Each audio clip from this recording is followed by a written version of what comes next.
Selamat Hari Senin Indonesia. Gimana liburannya? Seru dong pastinya. Ngapain aja nih liburannya kemarin? Ya, yang pastinya setelah liburan kemarin sekarang waktunya kita kembali beraktivitas. Setuju dong pemirsa ya. Nah, pemirsa nemenin aktivitas pagi ini, Uwai kembali hadir di hadapan pemirsa. Uwai udah punya banyak banget berita nih untuk pemirsa. Namun sebelumnya kita lihat dulu yuk lagu dari Incognito yang judulnya Don't Worry You About The Thing.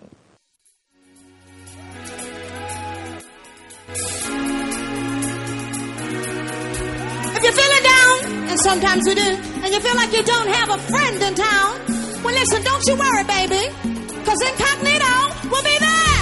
Alright? Alright? Yeah! Come on!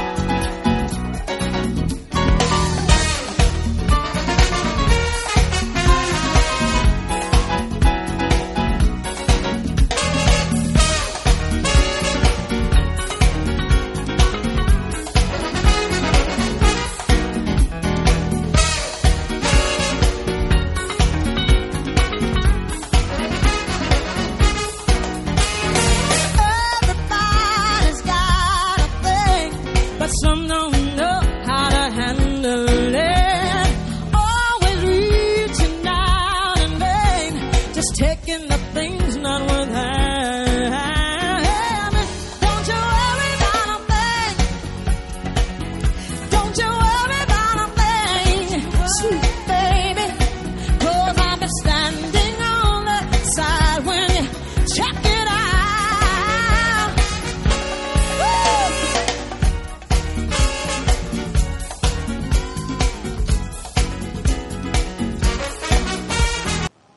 Iya pemirsa, don't you worry about the things, Incognito. Kalau hari Senin kayak gini nih, jangan khawatir pemirsa. Bawa santai aja, nantinya hari kita pasti berjalan dengan baik. Oke pemirsa, kita ke berita pertama. Bulan Muharram di Bengkulu selalu identik dengan ritual tabot. Tradisi tahunan ini digelar selama 10 hari oleh warga Bengkulu keturunan India. Ya, ritual ini digelar untuk memperingati kematian cucu Nabi Muhammad SAW, Hasan dan Hussein, ketika melawan musuh Islam yaitu kaum Yazid. Karena acara ini unik dan menarik, Pemda setempat kemudian mengembangkan tradisi ini menjadi bentuk perayaan tahunan sejak tahun 1991.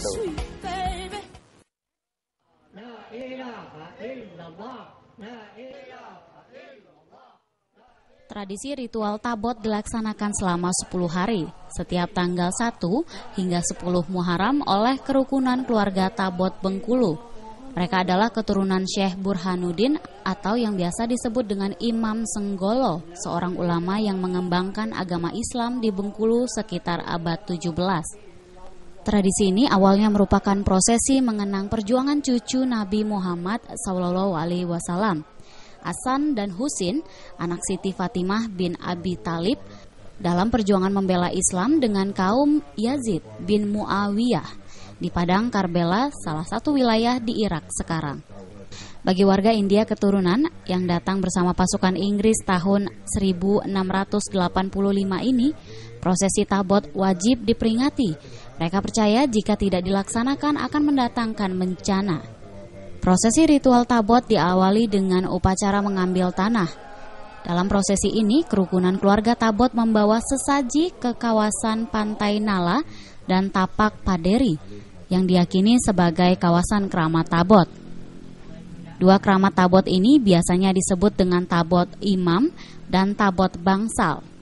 Sesaji yang berisi bubur merah putih, 5 jenis campuran air, antara lain air jahe, air jeruk, dan air cendana, 7 lembar daun sirih, dan 7 batang rokok.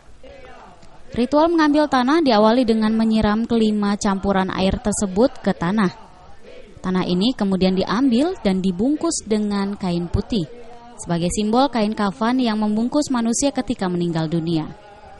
Secara umum ritual ini menggambarkan manusia berasal dan akan kembali ke tanah. Ritual tabot ini akan diikuti 14 prosesi lainnya hingga puncak perayaan tabot pada tanggal 10 Muharram mendatang. Di Indonesia, perayaan Tabot hanya diperingati kaum Islam di Bengkulu dan Pariam di Sumatera Barat. Kata Tabot sendiri berarti kotak berhias yang dimaksudkan sebagai keranda Hasan dan Husin. Sebagai simbol pemakaman, Tabot ini kemudian akan dibuang pada acara puncak perayaan Tabot di wilayah pemakaman Imam Senggolo, kawasan Karabela, Kota Bengkulu.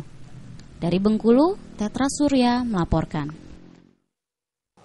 Menyambut Hari Sumpah Pemuda yang jatuh setiap tanggal 28 Oktober, sebuah jaringan kerja yang terdiri dari berbagai LSM menggelar Festival Seperlima 2014.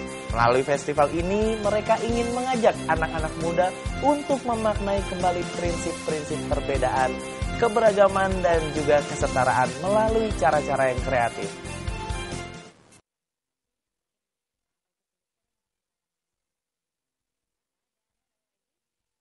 Digelarnya Festival Seperlima 2014 dengan tema Beda Itu Biasa sebagai peringatan akan semangat Sumpah Pemuda sebagai salah satu peristiwa bersejarah bagi pergerakan anak muda di Indonesia yang diperingati kembali setiap tahunnya, yang bertujuan untuk memelihara persatuan ketimbang merayakan perbedaan.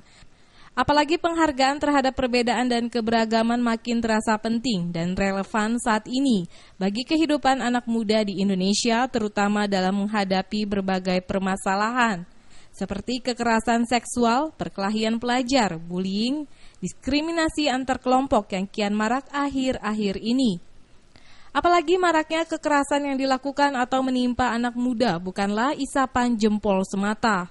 Melalui Festival Seperlima, panitia yang tergabung dalam sebuah jaringan kerja yang terdiri dari berbagai LSM seperti Pusat Keluarga Berencana Indonesia serta Pusat Kajian Gender dan Seksualitas UI menggelar Festival Seperlima guna menghindari perpecahan konflik yang saat ini dirasakan semakin meningkat karena perbedaan.